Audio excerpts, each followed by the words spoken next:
올해로 아내와 만난 지 9년 차가 되었다. 2018년의 어느 여름날, 우린 서로 결혼하게 될 줄은 상상도 못한 채 사귀기 시작했다. 출근길을 달리던 차 안에서였다. 그리고 현재에 이르기까지 우리에겐 수많은 기념일들이 있었다. 서로의 생일, 결혼기념일과 같은 일반적인 기념일들, 100일, 1년과 같은 우리만의 날들, 아내가 특히 좋아하는 크리스마스까지. 그리고 기념일이 다가올 때면 아내는 나에게 항상 이런 질문을 했다. 자기 혹시 갖고 싶은 거 있어? 나는 이 질문에 명확하게 대답한 적이 거의 없다. 내 대답은 늘 비슷했다. 생각해볼게. 혹은 글쎄. 그리고 그 결과 내 옷장에는 아내 취향의 선물이 가득하다. 내가 내 옷을 사입은 건 정말이지 언제였는지 기억도 안 난다. 물론 나도 갖고 싶은 게 있었다. 꽤나 긴 시간 동안 늘 갖고 싶어 했지만 차마 아내에게 사달라고 할 수는 없는 것.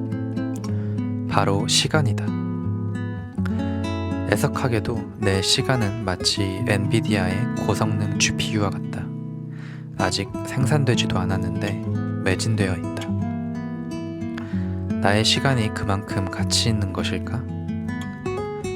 나는 이를 객관적으로 수치화할 수는 없지만 이 분야에 전문가가 있다. 그 전문가는 나의 첫 고용주, 회사다. 내 시간을 처음 구매한 건 회사였다. 9년 전 회사는 이력서와 면접을 통해 나라는 사람이 시간을 가치 있게 쓴다고 결론지었고, 고맙게도 내 미래를 사고자 합격 통지서를 건네주었다. 계약 조건도 파격적이었다. 내가 원하는 한 난 계속해서 시간을 팔 수 있으며, 내가 원하지 않으면 언제든 계약을 파기할 수도 있었다.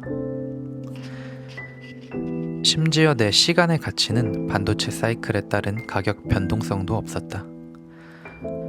하루아침에 가격이 천정부지로 오르지도 않지만 반대로 폭락하지도 않는다.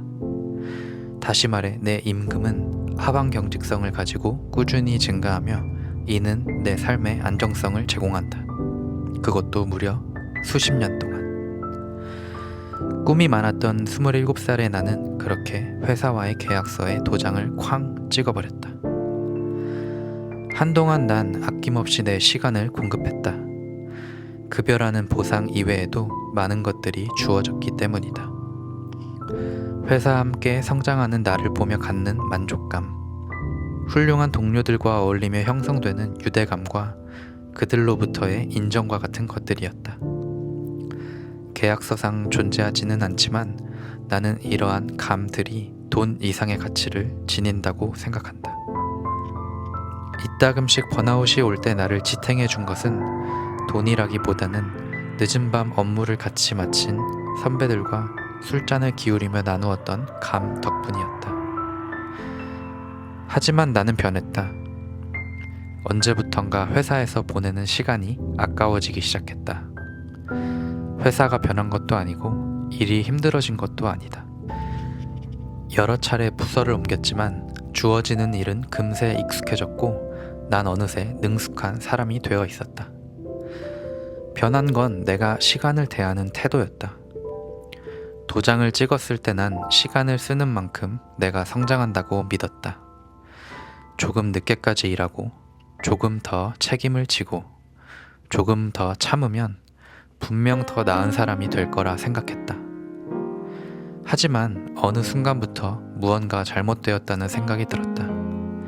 능숙함은 더 이상 나를 앞으로 이끌지 못했다. 내 안에 남는 것은 아무것도 없었다. 그때부터 회사 생활은 숨막힘의 연속이었다. 하루 종일 업무를 쳐내는 와중에도 마음속에서 문장이 하나씩 떠올랐다. 이 시간을 쓰고 나면 나는 어떤 사람이 되어 있을까? 10년 후에 난 어떤 모습일까? 누군가 내게 뭐 하는 사람이냐고 질문하면 난 대체 뭐라고 대답해야 하는가?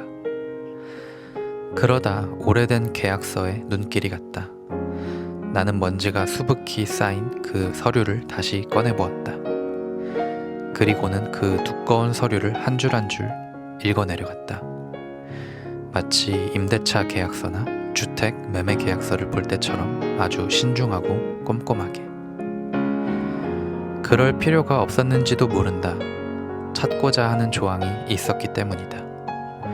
계속 아래로 향하던 내 시선이 어느 한 지점에서 멈췄다. 그곳엔 마음이 바뀌면 언제든 계약을 파기할 수 있다고 적혀 있었다.